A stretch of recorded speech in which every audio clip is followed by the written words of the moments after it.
The rain had been falling on lower Manhattan for 3 hours before Daniel Reeves noticed it had soaked through his jacket. He noticed because of the cold, and he noticed the cold because he had stopped moving, which he rarely allowed himself to do during the overnight shift.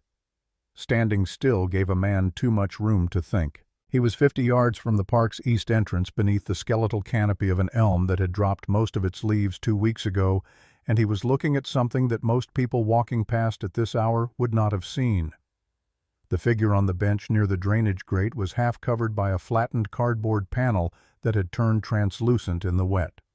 An older man, maybe 70, with shoes that had split at the soles and a coat that belonged to a lighter season. He was breathing. Daniel had already checked that twice. The park closed at 11. It was now 4:17 in the morning. Daniel unzipped his jacket slowly, the sound of the zipper very loud against the rain and the distant hiss of a crosstown bus turning somewhere on Broadway. He folded the jacket once and draped it across the sleeping man's shoulders, tucking the collar up near his jaw, the way you would for someone who couldn't do it themselves. He stood there for a moment with the rain hitting the back of his flannel shirt and plastering it to his skin. And then he picked up his broom and his trash bag and continued his circuit toward the south entrance without looking back. Nobody saw him do it. There was no one in the park at 4:17 in the rain except one sleeping man and one security guard, and the security guard did not think about what he had done for more than 30 seconds before he was thinking about something else, which was whether Chloe had eaten the leftover pasta he'd left in the yellow bowl in the refrigerator, or whether she had, as she sometimes did when Mrs. Garfield was babysitting, talked the woman into ordering from the Thai place 2 blocks over that Chloe called the noodle store, because she was 10 and had decided the distinction didn't matter. He finished the circuit at 5:40. He signed out in the little logbook at the equipment shed, rubber-banded the trash bag for the morning crew, and walked the 4 blocks to where he'd parked his car, a 2009 Ford Focus, the color of old pewter with a dent above the left rear wheel well that he kept meaning to have looked at. He sat inside without starting the engine. This was the part of the morning he had never quite solved. The shift was over, and the apartment was a 12-minute drive, and Chloe would not be awake for another hour and 15 minutes, and in that hour and 15 minutes there was nothing he needed to do, no task that required his attention, no one who needed anything from him. These were the minutes that had weight. He reached into the center console and took out his phone. The photo had been taken in the hospital the afternoon of the second day. Sarah was sitting up in the bed with her hair still damp and her face doing something complicated that was not quite smiling but was beyond smiling. Something that had no name because it only lasted a few months before it became something else and then stopped altogether. She was holding Chloe against her chest, and Chloe was so new that she looked slightly surprised by the entire enterprise of existing. Daniel was not in the photo because Daniel had been the one holding the phone. He looked at it for 10 seconds. Then he put the phone away and started the car.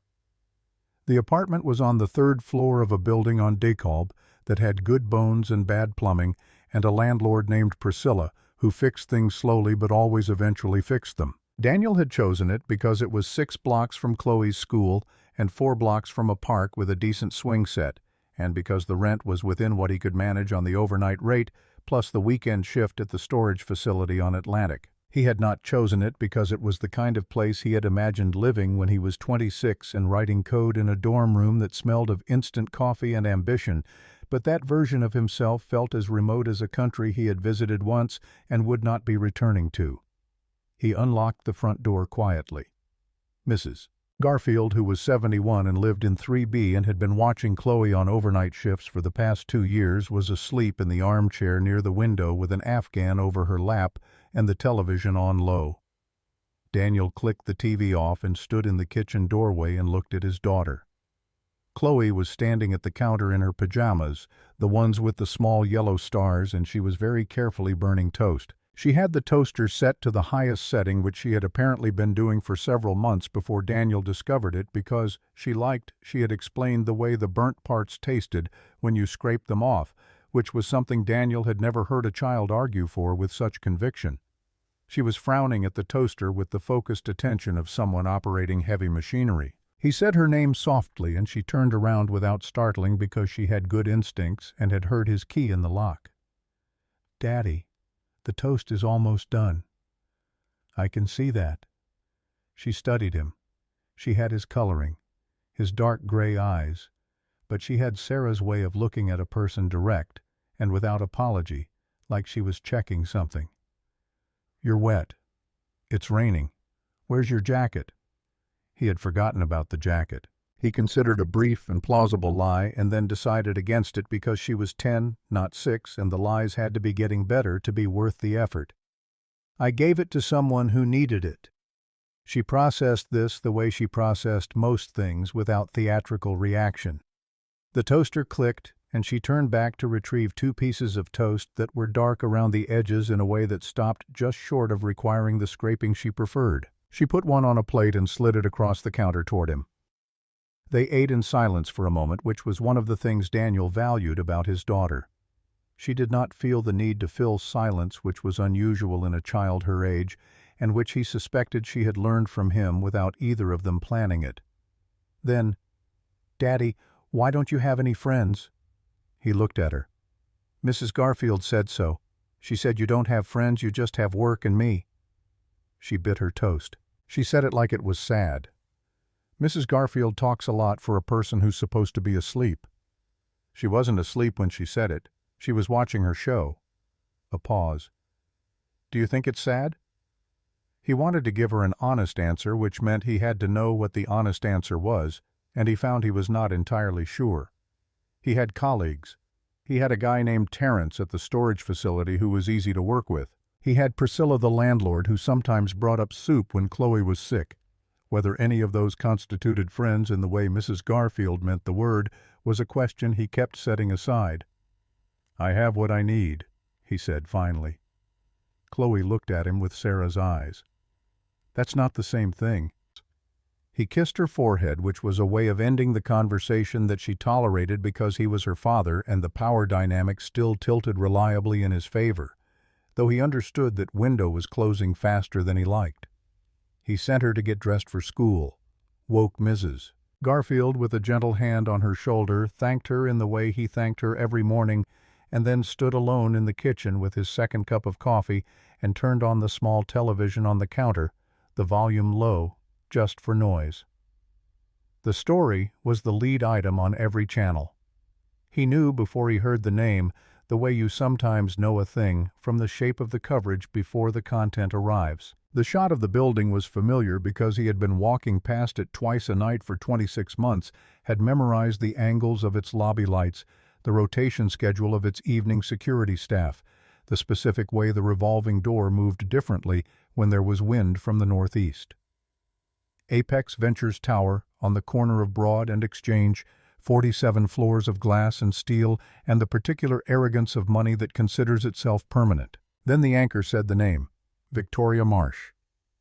Arrested at 7:14 that morning in the lobby of the precinct on Gold Street, walked in voluntarily with counsel, and walked out 2 hours later without counsel, because counsel had apparently not been prepared for the speed at which accounts get frozen when federal warrants arrive in sequence. CEO of Apex Ventures, 32 years old, charged with securities fraud, wire fraud, and the embezzlement of pension assets belonging to 411 employees of a subsidiary called Drayfield Logistics. The man standing behind the federal prosecutor at the press conference, looking appropriately grave, was identified in the caption as Garrett Finch, Chief Financial Officer, whose cooperation with investigators had been, the prosecutor said, essential to the investigation. Daniel set the coffee cup down. He knew the name Garrett Finch, the way he knew the specific location of the split in the left rear wheel well of his car, the way he knew the blue bruise of an old injury that aches differently when rain is coming. He knew it from the inside, which is the only way you really know a name that has been used against you. He stood at the counter for a long time after the segment moved on to something else, looking at the blank square of the television's standby light. Then he looked at his hands, which were the hands of a man who had been sweeping and lifting and hauling for 11 years, broad and calloused in a way that would have been unimaginable to the version of him that had sat in a glass-walled conference room in Midtown and written code on a laptop with a fruit logo on the back and believed genuinely and without embarrassment that what he was building mattered. It had mattered. That was the part he could not make peace with even now. The algorithm had been real. The work had been real. The 314 nights he had spent in a federal correctional facility in Pennsylvania had been real too, and so had the phone call from Sarah's mother during his 14th month inside the one he had taken in the common room with the fluorescent light that flickered every 40 seconds. The one where her voice had the specific texture of someone who has been rehearsing what they are about to say and has not rehearsed it enough. He picked up his phone and scrolled to a number he had never deleted and had never called. He held his thumb over it for 7 seconds. Then he put the phone in his pocket and went to check that Chloe had packed her backpack correctly because the geometry worksheet was due today and she had a habit of leaving it on the kitchen table. He dropped her at school at 8:20. She hugged him at the gate the way she always did, with her whole body, and without self-consciousness, the way children hug before they learn that hugging can be complicated. He watched her go through the gate and then stood on the sidewalk for longer than he needed to in the thin October morning light, with the rain finally stopped and the pavement steaming faintly. He worked the afternoon shift at the storage facility from noon to 6. He helped a woman move 3 boxes of her late mother's things into a unit on the ground floor, and he fixed the wheel on a dolly that had been broken for a week, and he ate a sandwich from the deli next door sitting on the loading dock with his back against the corrugated wall. And he did not think about Garrett Finch for stretches of 30 and 40 minutes at a time, which was not nothing. He picked Chloe up at 3:15. She had gotten a B+ on the geometry worksheet, which she considered adequate and he considered excellent, and they had the small negotiation about this that they had most weeks comfortable and without stakes. He made dinner pasta with the jarred sauce she liked and a salad she tolerated, and they watched 40 minutes of a nature documentary about deep-sea fish that she found fascinating and he found genuinely unsettling. He put her to bed at 8:45, read 4 pages of a chapter book about a girl who could talk to horses, and sat on the edge of her bed in the dark for a moment after her breathing changed, doing the thing he did every night that he had no name for, but that felt necessary. Then he went to the kitchen table and opened his laptop. The laptop was old. It had a crack across the bottom left corner of the bezel that he had repaired twice with electrical tape, and the keyboard had a sticky N key that he compensated for automatically, and it contained in an encrypted partition that he had built himself, and that he was fairly confident no one else could access 2 years and 3 months of documentation. He had started it without a plan. The first entry was a note he had made on his phone 4 months after he got out standing on a sidewalk in Midtown after seeing Finch get into a town car outside a restaurant, and the note said, "Only same car service, Thursdays, 7 p.m.-ish." He had not known what he intended to do with the observation. He had made it anyway, the way you pick up a pebble without knowing why, and then later you find the pebble in your pocket and you put it in a jar, and eventually the jar gets full. The file was substantial now. Transaction pattern analysis drawn from public filings and cross-referenced against timing anomalies he recognized because he had once built the underlying architecture of a system very similar to the one being gamed. Internal communications that had made it into court documents during the initial investigation a decade ago read against what he now knew about the methodology. 3 incidents of the kind that preceded the move Finch had made on him: a subordinate raised to prominence, a paper trail quietly rerouted through a layer of shell, accounting a loyalty test disguised as a procedural change. He could see the shape of it the way a person who has learned a card trick can see the preparation for it 3 moves before it lands.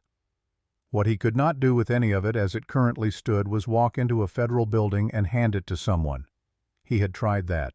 Not this specifically, not this file, but the version of this that had existed 11 years ago when he was 27 and had a company and a partner, and had started to notice that the numbers were not landing where they were supposed to land. He had gone to a lawyer first. The lawyer had reviewed what he had and said it was interesting but not actionable without corroboration from a source inside the company. He had gone back to the office and kept his head down and built his corroboration carefully, and then the corroboration had been used against him because Finch had been watching him build it, and Finch was better at that particular game than Daniel had understood. What you lose when something like that happens is not just the obvious things, not just the company and the income and the 4 years of your life and the marriage that cannot survive the weight of what 4 years costs a person who is on the outside of it waiting. You lose the belief that the mechanism works. that if you have truth and you present it correctly, the outcome will eventually correspond to the truth. Most people carry that belief the way they carry the belief that the floor will hold when they step on it without thinking about it because nothing has happened yet to make them think. Daniel had been made to think, and thinking had made him slow. He stared at the screen. Then he opened a new tab and watched 12 minutes of news coverage about Victoria Marsh, which was not difficult to find because the story had the particular gravitational pull of a beautiful woman losing a great deal of money in a way that implicated her own ethics, which was, as far as the news cycle was concerned, a kind of perfect meal. She had built Apex from a mid-size venture firm with a mediocre track record into something that managed $14 billion in assets and had its name on 2 floors of a building on Broad Street. She had done it in 9 years. She was 32. Her father, Richard Marsh, had been a financier of the old school, careful and private, who had died of a cardiac event 3 years ago and left her a moderately successful firm and the reputation of his name. What she had done with both of those things was by any reasonable measure extraordinary. Daniel recognized the shape of Finch's method in the charges the way you recognize a song from its opening chord. The pension fund misdirection, the subsidiary accounting irregularity used as both the mechanism of theft and the evidence of guilt. The CFO, who had been given over 18 months just enough rope to hang himself with if the original plan had gone wrong, but who had instead used it to hang someone else. It was the same architecture. It was in fact more elegant than what had been done to Daniel, which made sense because Finch had had 11 years to refine it. He closed the laptop at 11:15. He put on his uniform and drove to the park. The first 3 hours of the shift were routine, in the way that all his shifts were routine, which was to say that nothing happened that required response, and he moved through the paths and the maintenance areas with the kind of attention that looks like absence but is actually a form of very distributed awareness. The legacy of a period in his life when ambient attention was a survival skill rather than an occupational habit. It was raining again by 1 in the morning, harder than the previous night, with a wind off the river that made the temperature feel lower than it was. He had a spare jacket in the equipment shed, a heavy canvas thing with a flannel lining, and he was wearing it. He made the south circuit, checked the grates, bagged the overnight accumulation of litter from the bins near the fountain, and was completing the turn toward the east path when he saw her. She was not hiding, which was the first thing he noticed. She was simply sitting on the bench at the end of the east path, the one nearest the street, in the way that people sit when they have exhausted the energy required to find somewhere better to be. Her clothes were wrong for the rain and wrong for the bench and wrong for the hour. In a way that had nothing to do with style and everything to do with sequence, she had been somewhere else when the rain started, and somewhere else when it got dark, and somewhere else when her options narrowed to this. The fabric of her jacket, which had cost more than Daniel made in a month, was doing exactly what expensive fabric does when it gets wet, which is nothing useful. He did not recognize her immediately. He saw a woman in her early 30s with dark hair gone flat with rain. Her shoes off her feet, pulled up on the bench, and her arms folded across her chest in the posture of someone conserving something. He saw that her feet had been bleeding and had stopped bleeding and would probably start again. He saw that she was not crying, which he found notable. He also saw that she was sitting directly on top of the drainage grate that he needed to clear because the water was sheeting across the path toward the bench and backing up behind the debris that had collected on the grate over the course of the storm. He stopped 3 feet away. He said, "Excuse me, you need to move your feet." She did not look up. "I don't have any money." "I'm not asking for money." He gestured at the grate beneath the bench. "The drain's blocked." "Lift your feet for a minute." She looked up then. In the ambient light from the street beyond the fence, her face was the face from the television segment, and he knew it immediately and said nothing about it because knowing it immediately was not information he was prepared to do anything with, and because her feet were bleeding and she was soaked and the grate needed clearing, and those were the facts that were in front of him. She moved her feet. He crouched and pulled the debris from the grate with his gloved hands, the wet leaves and accumulated grit, and dropped it in the trash bag. The water began to move. He stood. "Thank you," she said, which seemed to cost her something. He was already reaching into the pocket of the canvas jacket.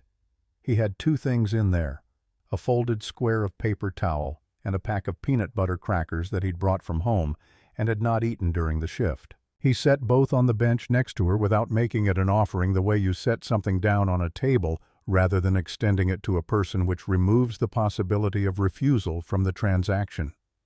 Then he picked up his bag and walked to the next section of path. He had gone perhaps 40 feet when she called after him.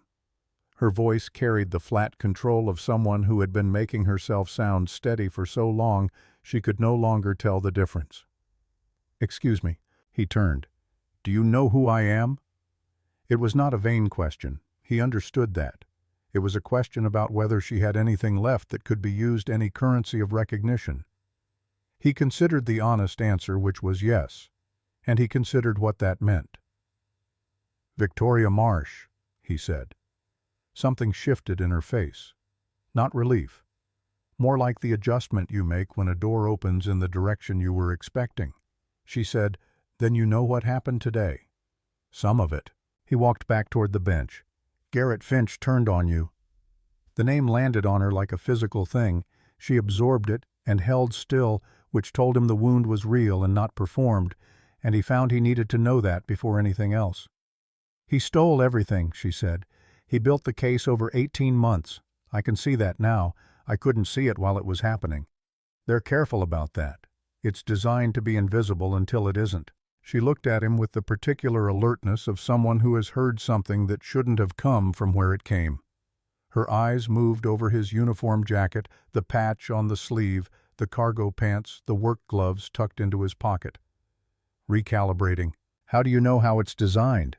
He stood in the rain and thought about the 11 years of wait behind the answer, and about Chloe asleep in the apartment on DeKalb, and about the photograph in the center console, and about the encrypted file on the old laptop, and about all the reasons he had spent 26 months within walking distance of this building without walking through its doors. "Because Garrett Finch did the same thing to me," he said, 11 years ago, except I didn't have $400 million or a law firm on retainer, so I went to prison for 4 years instead of making the evening news. The silence that followed had texture to it. The rain on the pavement, the distant percussion of the city, and the specific quality of quiet between two people when one of them has said a true thing that the other person was not prepared to hear. She stared at him. "You worked at Apex." "I built the trading architecture that Finch sold to Apex 18 months after he stole it from me. The velocity engine, the pattern recognition layer. Every sophisticated move your firm made for the last decade was running on code I wrote in a building in Midtown that doesn't exist anymore, sitting across from a man I thought was my partner." She was very still. "You're the reason the system works. I'm the reason Finch works. There's a difference." He looked toward the street, the lit windows above the tree line, the specific glow of a city that doesn't stop for any particular disaster. "The system is something else."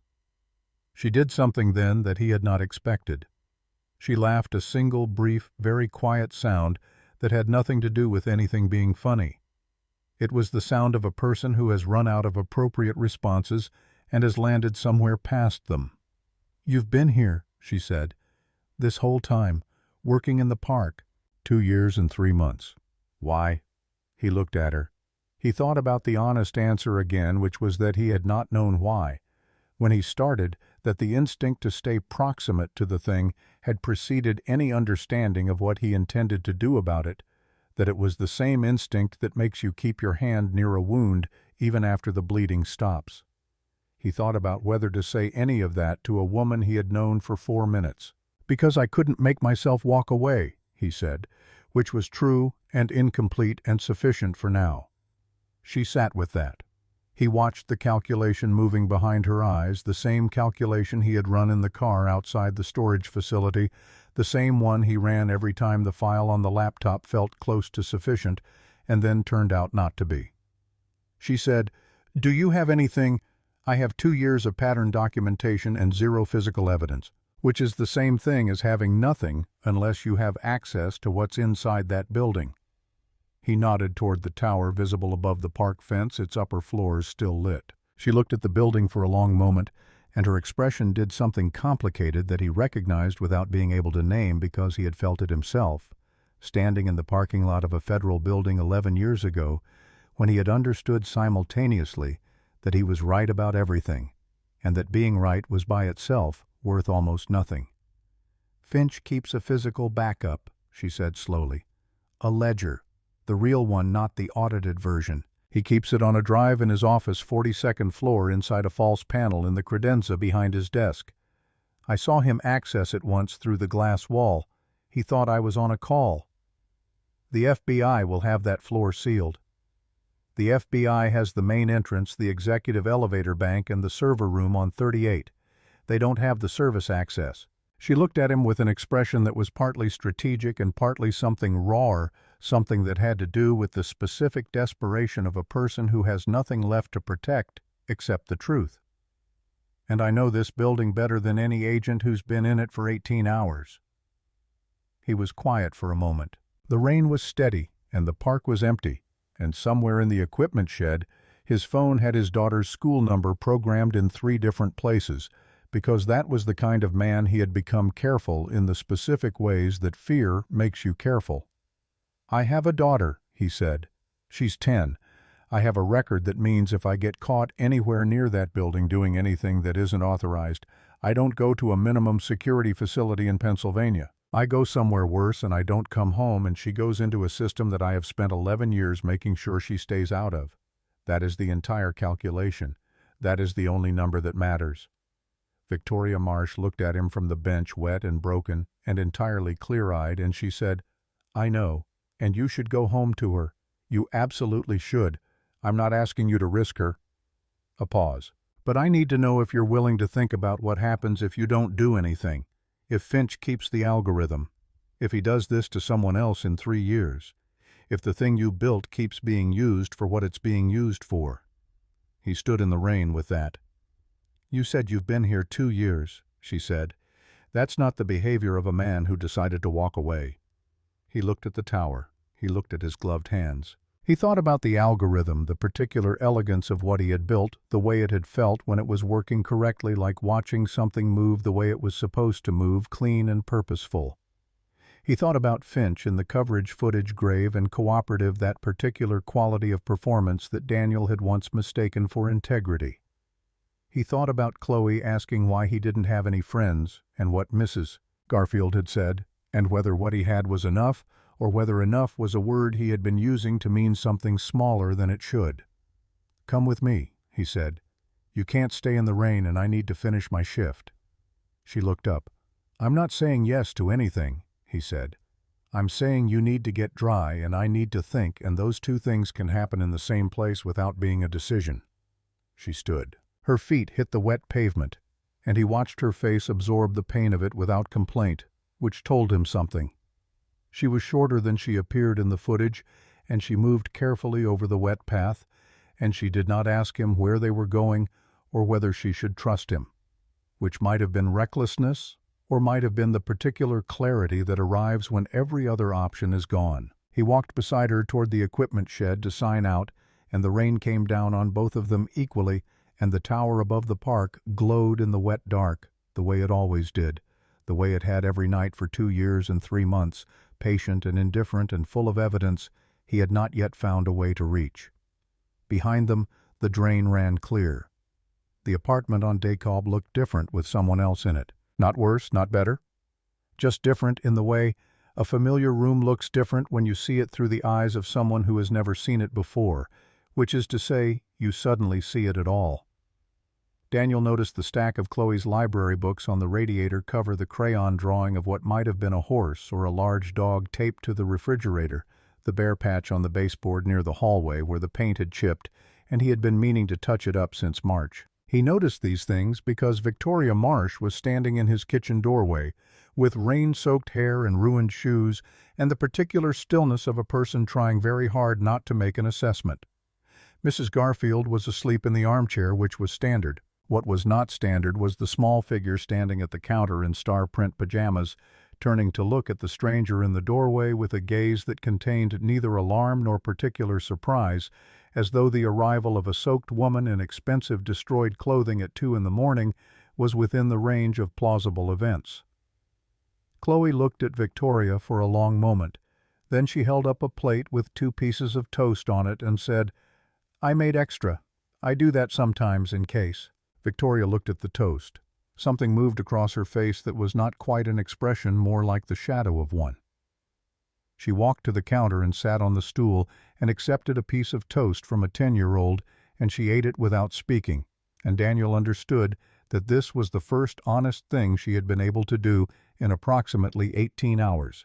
He put Mrs. Garfield in a cab at 2:30 with the usual envelope and the usual thanks. When he came back upstairs, Chloe was gone to bed of her own accord, which she sometimes did when she sensed that the adults needed the room, a form of social intelligence that still surprised him. Victoria was sitting on the couch with her shoes off her feet, wrapped in the dish towel he had given her, holding a mug of coffee she hadn't asked for and hadn't declined. He sat at the kitchen table with his own mug and opened the laptop. He turned it so she could see the screen without coming closer than she needed to, and he walked her through it the way he would have walked a client through a technical architecture, once methodical and without editorializing, because the facts were organized and the facts were sufficient, and anything he added to them would only be noise. The transaction pattern file. The timing cross-references. The 18 months of preparatory movement that preceded the first charge, each step individually defensible and collectively a very precise machine for producing a specific outcome. He watched her face as she read the way her eyes moved differently when she hit something she recognized from the inside, the small muscular tightening around her jaw that told him she was connecting dots she had been living next to without seeing. She reached the section on the subsidiary accounting structure and stopped reading. She set the mug down. He rerouted through Drayfield 11 months before the investigation opened. I signed off on the Drayfield restructuring. I thought it was a tax efficiency play. It was designed to look like one. He showed me the projections. They were clean. The auditors cleared them. She was quiet for a moment. I have a finance degree from Wharton and 11 years running capital markets, and he made me sign the document that buried me. He put it on a Tuesday afternoon between two other items, and I initialed it and moved on. A pause with real weight in it. That's what I can't get past. Not that he did it, that he knew me well enough to know exactly how to do it. Daniel looked at the screen. He knew that particular quality of violation, the one that isn't about the theft or the consequences, but about the realized accuracy of someone's contempt for you, the proof that they had watched you long enough and carefully enough to identify the exact angle from which you were blind. "The physical ledger," he said. "Tell me more about the credenza." She pulled her feet up on the couch and described it precisely with the detail of someone who has learned to memorize rooms without appearing to do so, the layout of the 42nd floor, the service corridor that ran behind the executive suites, the credenza that sat against the north wall of Finch's office with a false bottom in the right cabinet, the drive inside it. She had seen him access it at 11:40 on a Thursday night 6 months ago, standing in the glass-walled hallway while he thought she was in the conference room on a call with the Singapore office. She had noted it and done nothing with the noting, the way you file away information whose significance you can't yet determine. Daniel was quiet for a moment. Then he pulled up a secondary file, one he had not shown her yet, and turned the screen further toward her. She leaned in. It was a floor plan hand-drawn on graph paper, and then photographed, the kind of document that existed because someone had spent a significant amount of time in a building paying attention to things that were not their official responsibility. Every security camera position on floors 38 through 45, the service elevator schedule, the shift rotation for the overnight cleaning crew which turned over at 10 p.m. and again at 2 a.m. The maintenance access corridor on 41 that connected to a ventilation shaft that opened into the executive suite level. Victoria looked at the floor plan for a long time. "You drew this?" "Over about 8 months, while you were working in the park. Buildings like that have exterior maintenance access, window washing rigs, HVAC service points. You learn the geometry if you pay attention." She sat back. He watched her process the implication of what he was showing her, not just that he had the information, but that he had assembled it over 8 months with no plan for using it, driven by the same irrational proximity that had kept him within walking distance of the building for over 2 years. She was reading the shape of his unresolved anger without him having to name it, which made him uncomfortable in a way that was not entirely unpleasant. "You built a blueprint for a break-in you were never going to execute alone," she said. "I built a record of what I observed." Her expression told him she understood the distinction he was drawing and also understood it was thinner than he was making it sound. "You need someone who can get into the building legitimately. A current employee ID or something that reads as one to the card system." He opened a drawer in the kitchen table, an old habit from when the table had been a work surface, and removed a laminated card on a lanyard. The card had an Apex Ventures logo and a name that was not his, and a photograph of a man who resembled him enough to be plausible at 2 in the morning to a guard who had been on shift since 10. He set it on the table without explanation. Victoria looked at it. "That will read to the secondary system.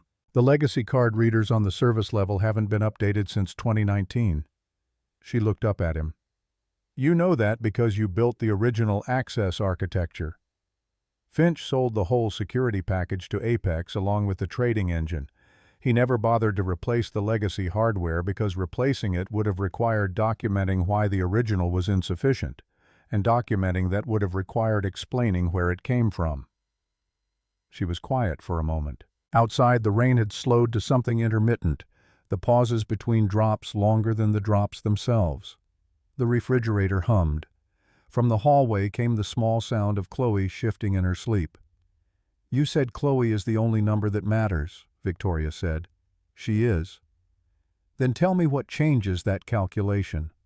It was a direct question asked without manipulation, which he recognized and respected. He thought about the answer with the same honesty he had tried to apply to all the questions tonight.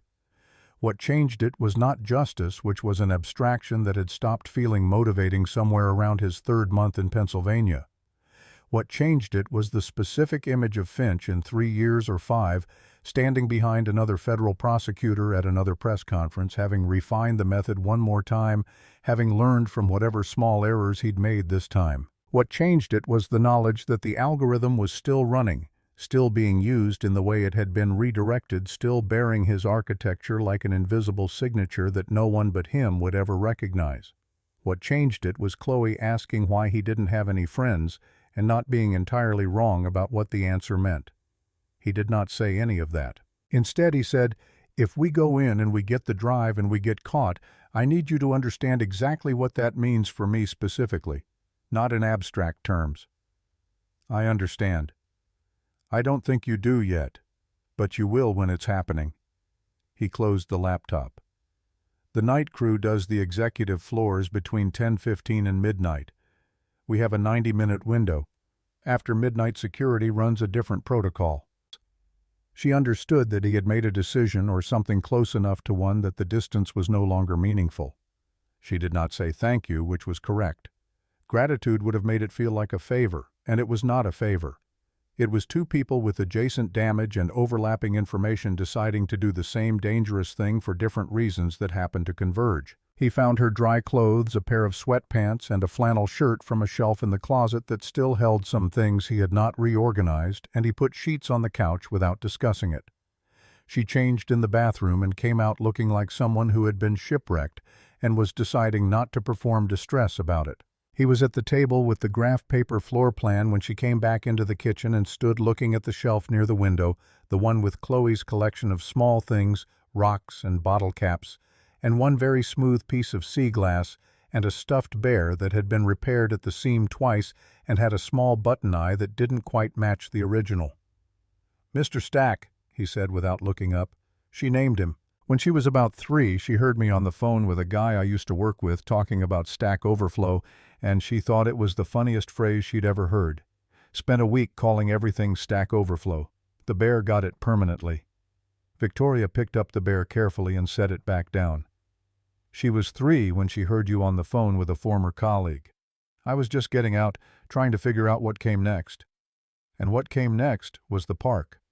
What came next was 18 months of not finding work in anything I was actually qualified for because the record made that impossible, and then a job at a storage facility, and then the park position when it opened because the park position has overnight hours, and overnight hours meant I could be home when Chloe was home. He looked up from the floor plan. It wasn't a choice I made so much as a series of smaller choices that added up to a life."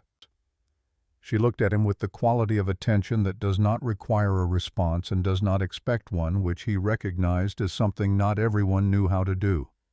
He went back to the floor plan. In the morning he made Chloe breakfast before school and did not mention Victoria's presence because Victoria was asleep on the couch and Chloe had already noticed and also already decided with the sovereign confidence of someone who had already made up her mind that it did not require commentary. She ate her cereal and packed her backpack and only paused at the door to say at a volume calibrated for Daniel's ears only, "She looks tired, Daddy. You should let her sleep." He left the floor plan on the table and a key on top of it, and a note that said the deadbolt from the inside and nothing else because those were the only instructions she would need. He dropped Chloe at school and went to the storage facility for his afternoon shift and spent 8 hours moving other people's things around and thinking about sight lines and camera angles and what a service cart looks like to a guard who is looking at a phone. They met at 9:45 at the corner of Broad and Exchange, which was a block from the park and 3 blocks from anything that would make their presence there unreasonable. She was wearing dark clothing which she had sourced from somewhere during the day and which fit better than the flannel shirt had. She had pulled her hair back, no makeup, and she looked entirely unlike the person who appeared on the financial news, which was the point. He handed her a badge on a lanyard and she looked at the photo, which was a woman with dark hair and a neutral expression who bore a general resemblance to her the way 1 cup of water resembles another cup of water. The name on the badge read K. Hollis. She clipped it on without comment. He had a cart, the kind that the evening service crew used with a mop head, and a caddy of cleaning supplies obtained from a supplier in Red Hook 2 weeks ago in preparation for a version of this night that had not yet included her. She looked at the cart and then at him, and he understood she was revising her understanding of how long he had been preparing for something he had told himself he was never going to do. "The legacy card readers are on the B-level service entrance and on the stairwell doors above floor 36, he said quietly, facing the building. "The main security desk will see us on the lobby camera for about 4 seconds. Keep the cart between you and the camera. Look at the cart." She nodded. "If anyone speaks to us directly, let me answer. You're covering for a crew member named Paulson who called in sick.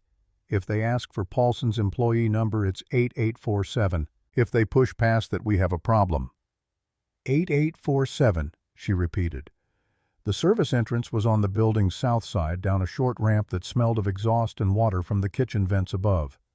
The card reader was mounted at shoulder height, a flat gray rectangle with a green LED that had been there since before Daniel had written the access protocols for it back when it was a different building with a different name and he had been a different person.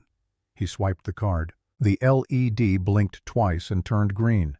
The B-level corridor was exactly as his notes described it, and the schematic accuracy of the real space against the drawn one produced a specific satisfaction that he recognized as dangerous, because satisfaction created confidence, and confidence in a situation like this was a liability. He kept his pace even and his eyes moving across the walls rather than the ceiling, because looking at the ceiling was what people did when they were looking for cameras, and he already knew where the cameras were.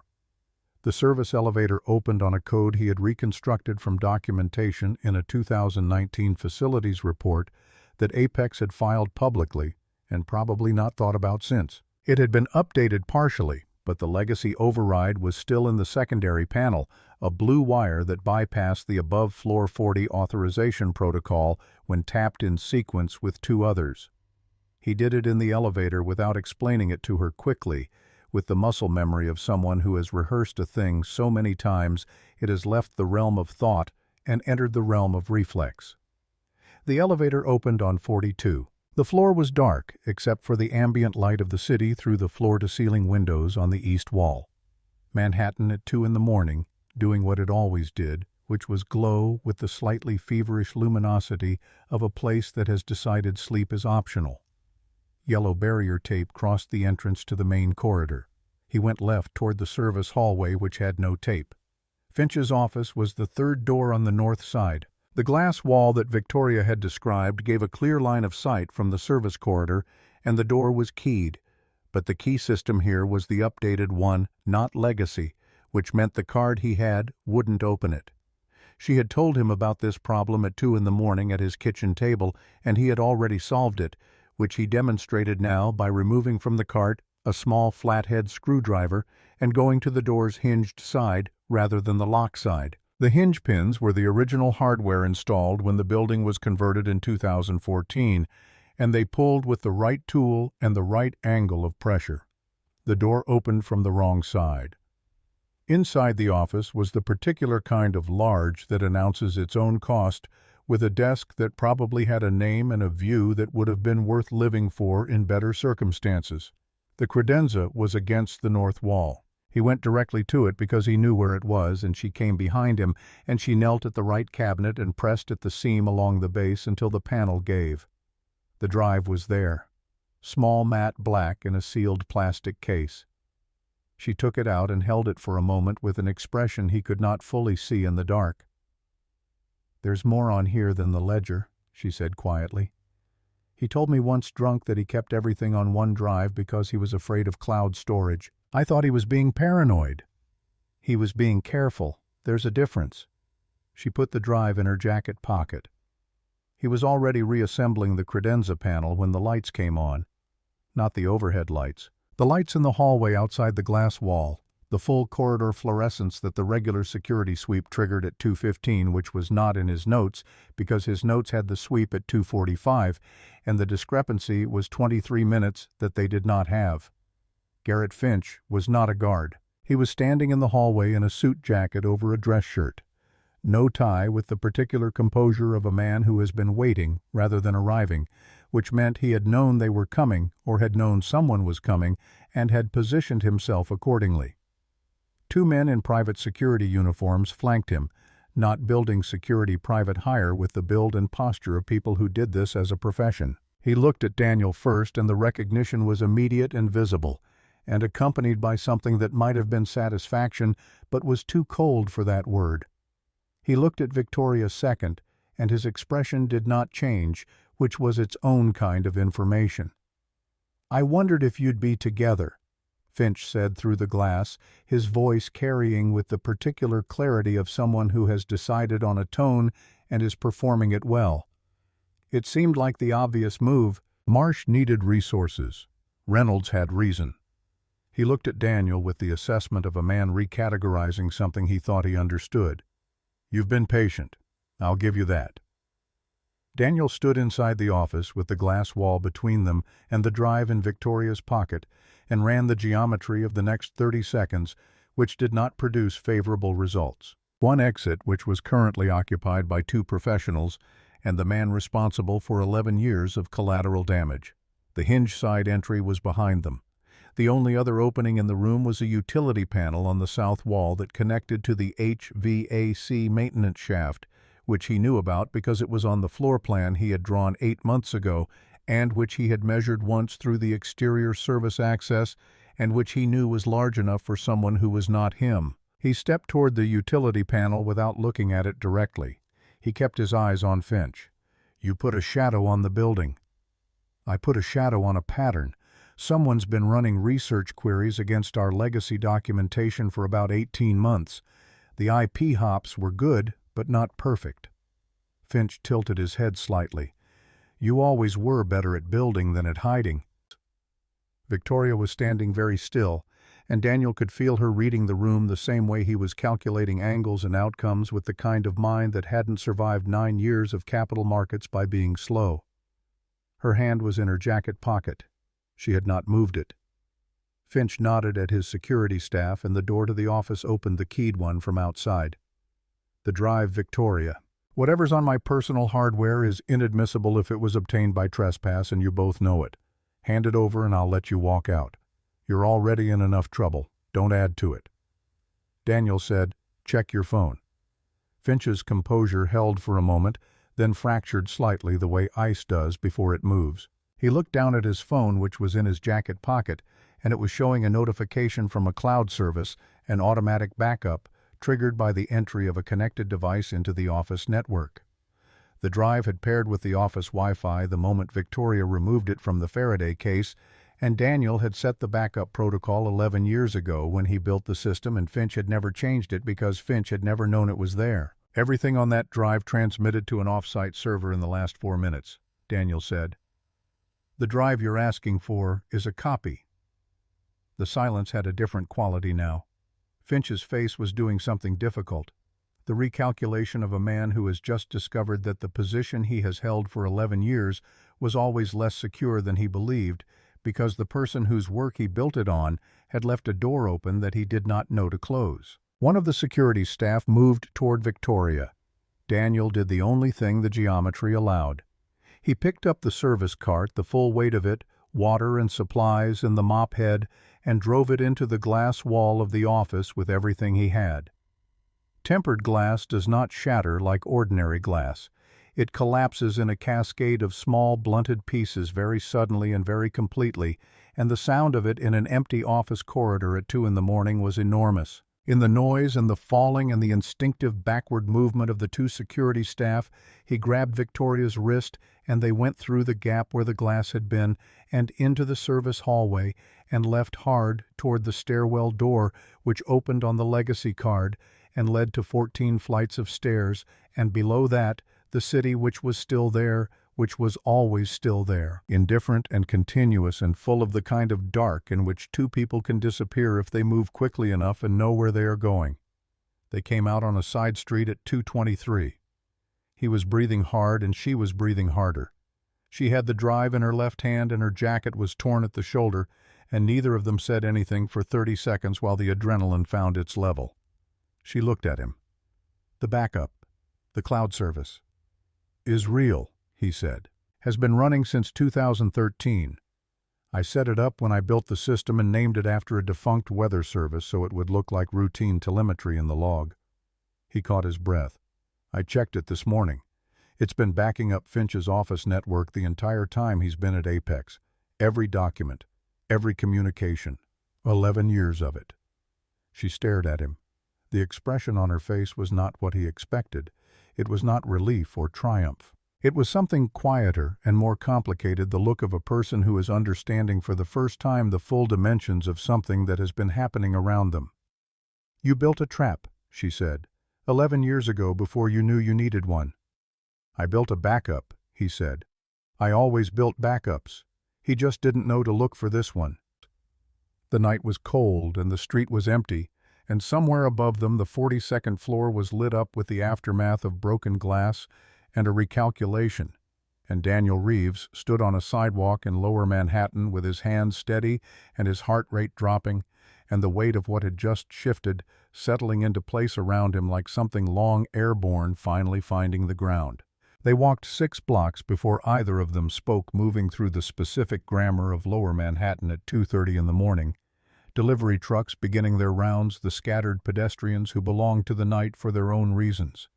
Daniel moved through it the way he had learned to move through everything over the past 11 years, without drawing attention, without requiring acknowledgement. Victoria kept pace beside him and said nothing, which told him she understood that what had just happened in that office needed a moment to settle before it could be discussed.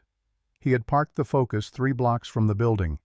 They got in, and he sat with his hands on the wheel and the engine off, running the next sequence in his head. The backup data existed.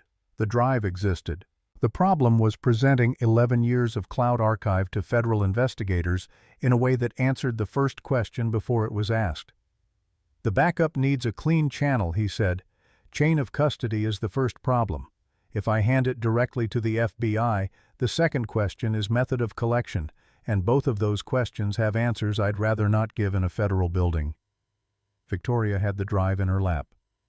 The SEC whistleblower intake process. Anonymous submission with counsel present. If we reach a securities attorney in the next 4 hours, we structure the submission before Finch gets ahead of it. She was already scrolling through her phone with the focused efficiency of someone who had not stopped being a CEO simply because her accounts were frozen. Renata Voss. My corporate counsel resigned her representation yesterday morning because she had to, not because she wanted to. There is a difference. He started the car. Renata's office on Fulton was the kind of building that stayed open because the work inside it ran on market schedules rather than human ones. She was 50 precise with reading glasses pushed up on her head and the manner of someone who had converted urgency into a professional baseline decades ago. She listened to Daniel's explanation of the cloud backup without interrupting, which he appreciated, and when he finished, she was quiet in the way good lawyers are quiet, processing rather than performing. "You built the system," Renata said. "You never deactivated the backup because you were removed from the company involuntarily before you had the opportunity. It continued operating automatically. You became aware of its continued operation during your subsequent employment in proximity to the building." "That's accurate." "Then it isn't evidence obtained by trespass. It's data generated by a system you built that continued functioning after your involuntary departure." She looked at the drive. "What's on this adds physical corroboration. Together they're substantial." By 5 in the morning, the SEC whistleblower submission had been filed through Renata's office. The FBI Financial Crimes Division had received a parallel communication, and a brief item on a financial wire at 4:58 reported that Garrett Finch's attorney had issued a statement saying his client was cooperating fully with all relevant investigations, which was the specific language attorneys used when cooperation was no longer a choice. Daniel sat in a chair in the corner of the conference room and drank coffee that had been on the burner too long. Victoria was at the table with Renata going through the evidentiary sequence, building it layer by layer, and he watched her work with the focused attention of someone who is seeing a thing clearly for the first time. She was genuinely built for this kind of pressure. Not performing competence actually made of it the way certain materials are stronger under load than they are at rest. His phone rang at 5:47. Unknown number. He answered it because he had learned in the worst year of his life that not answering unknown numbers in critical moments was a way of surrendering the pace to someone else. The voice was older, measured with the particular cadence of a man who had spent decades in rooms where cadence functioned as authority. "Mr. Reynolds? Conrad Aldridge. I think it's time we spoke directly." Daniel stood and walked to the far end of the conference room. Across the room, Victoria looked up and read something in the way he was holding his body and went very still. "I know who you are," Daniel said. "Then you know I've had a long relationship with Apex and with the events that preceded your difficulties 11 years ago." A pause. "I also know you've had a productive evening. I'd like to discuss what happens next." "You're calling to offer me something." "I'm calling because you're a man who has spent 11 years making careful decisions about his daughter's welfare, and I respect that kind of discipline. I want to have an honest conversation about whether the path you've chosen tonight is actually the best path for that particular calculus." Daniel looked at the window, the pre-dawn sky beginning its shift from black toward the gray that preceded gray. He was very tired and very clear simultaneously, which was a combination he had learned to trust because exhaustion removed the capacity for self-deception. "Tell me about Project Ironwall." The silence that followed lasted 5 seconds, which was long for a man who measured his pauses like currency. "Where did you hear that name?" "Finch's ledger. His notation. Our Marsh files must not surface." Daniel kept his voice level. "Richard Marsh built something before he died. You needed it not to exist." Another silence, shorter, with a different texture, the silence of a man deciding how honest to be and choosing honesty not out of virtue, but because the alternative had run out of runway. Richard spent the last 18 months of his life building a monitoring system, an algorithm capable of identifying irregular asset movements across major institutional portfolios in real time. He called it Ironwall. It was, in my assessment, the most consequential piece of financial software ever written by a private individual. Consequential to whom? To everyone who spent 30 years building positions that depended on the movement remaining invisible. The voice was steady in a way that sounded like a confession being read aloud rather than a defense being constructed. "I am not going to pretend to you that what I did was anything other than what it was. I used Finch's method against your original company because it served my purposes at the time. I arranged for Richard's investigation into Finch to be redirected, and Richard Marsh did not die of natural causes in any meaningful sense of that phrase." The room did not change. The coffee smell, the low voices at the table, the fluorescent hum. Everything exactly as it had been. Daniel stood in it and let the confirmation of what he had suspected for 3 years land without reaction, because reaction was for later and there was still work to do. Richard divided the access key to Iron Wall, Aldridge continued. Half of it is embedded in the core architecture he commissioned from you, which you wrote before you knew what it was for. The other half requires Victoria's authorization through a trust account her father established before he died. He trusted the technical half to the most honest programmer he had ever encountered. He trusted the other half to his daughter. He never told either of you what you were holding. Daniel was quiet for a moment. Where is the server? Aldridge gave him an address. A property in Westchester, a converted mill building on the Hudson that Richard Marsh had purchased through a land trust. Aldridge had known about it for 3 years and had been unable to access it because the server required both halves of the key, and he had neither. "I'm going to ask you something," Daniel said. "I need the honest answer." "Go ahead." "Did you know when you called me that you were calling the FBI?" The longest pause yet. 6 seconds. "Yes." "Then you know why you called." What followed was not a speech. It was something quieter and more specific, the voice of a 68-year-old man who had built an architecture of justification over 3 decades and had reached the point where the architecture was heavier than the thing it was protecting. "I told myself for 30 years that the system required what I was, that without people willing to hold the line in ugly ways, the whole structure collapses. And then I watched what Finch did to your company, and what he did to Richard, and what he did to that girl, and I realized I had become the thing I was supposed to be holding the line against." A pause. "I'm outside your building on Fulton. I've been here for 20 minutes. Daniel looked at the window, looked at Victoria across the room, looked at his phone. Then he walked to the conference room door and told the lobby guard there was a man outside who needed to come up. Conrad Aldridge was smaller in person than authority made him seem, which was true of most people when the performance finally stopped. He walked into the conference room in a cashmere coat that had been expensive years ago and was now simply a coat, and he looked at Victoria with the expression of a man who has caused a harm he cannot repair and has stopped pretending otherwise. Victoria looked back at him without flinching and without speaking, which was more devastating than anything she could have said. Aldridge sat down. "I need counsel of my own. And then I need to tell everyone in this room everything I know about what Richard Marsh built and why it matters." Renata's associate took 30 pages of notes in the next 2 hours. What assembled itself across that time was larger than Daniel had understood from the ledger and the backup data combined. Iron Wall was not simply a monitoring system. Richard Marsh had trained it across 30 years of institutional transaction records to identify the specific signature patterns of coordinated market manipulation at the level of entire sectors, the kind that was invisible at the transaction level, but legible at the system level, if you had the architecture to look. 11 distinct networks.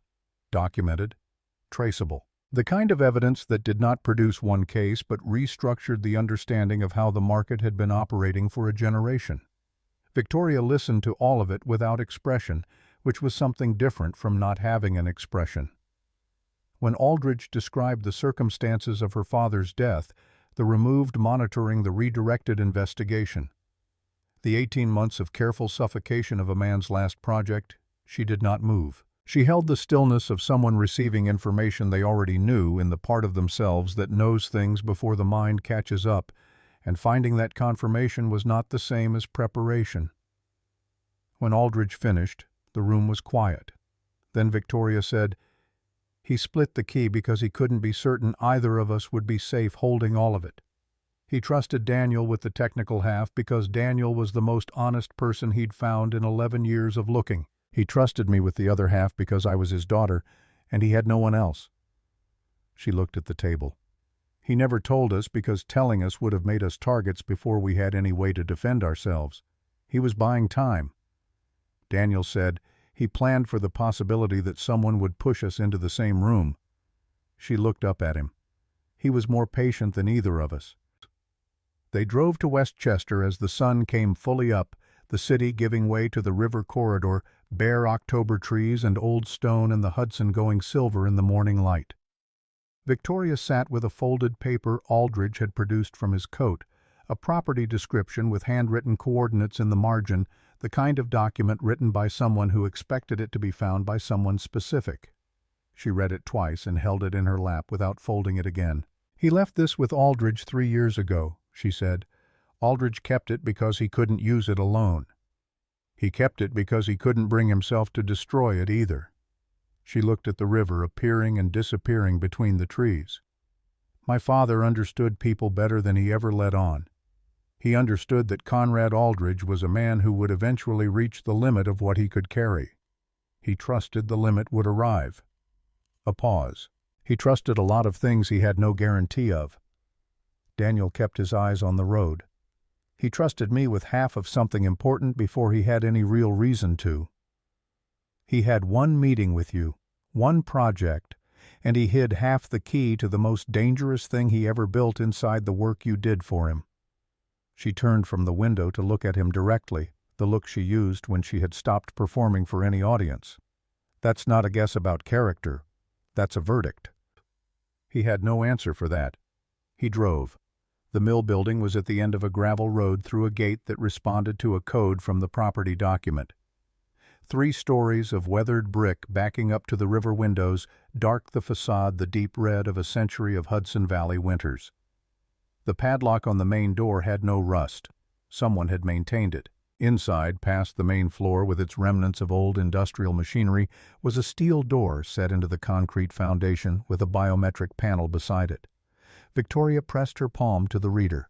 The panel blinked and waited. Daniel reached past her and entered a 12-digit sequence on the secondary keypad, the sequence embedded in the core of the pattern recognition architecture he had built 11 years ago for a project whose real purpose he had not been told. A sequence he had written as a signature, the way he wrote signatures into everything invisible to anyone who did not know to look for it. The door opened. The server room below was climate-controlled and functional in a way that should not have been possible for a space supposedly inactive for 3 years.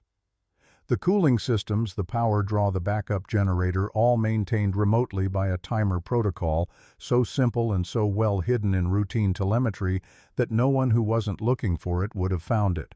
Daniel looked at the hardware and recognized Richard Marsh's hand in it, not in the physical assembly, but in the philosophy of it, the same instinct toward redundancy and patience that Daniel had always believed was his own particular eccentricity and now understood was something he had shared with a man he had met once and never seen again. The primary terminal was a single workstation at a plain desk. He sat at it and began working, and Victoria stood behind him, and neither of them spoke for 20 minutes while he read what Richard Marsh had spent the last years of his life building. It was extraordinary in the way that things are extraordinary when they are exactly what they were meant to be, and nothing more and nothing less. The pattern recognition core Daniel had built had been extended across a data set that covered 3 decades of institutional records, public and reconstructed, trained to identify the coordinated manipulation signatures that individual transaction audits could never catch. The output was not an alarm, it was a map.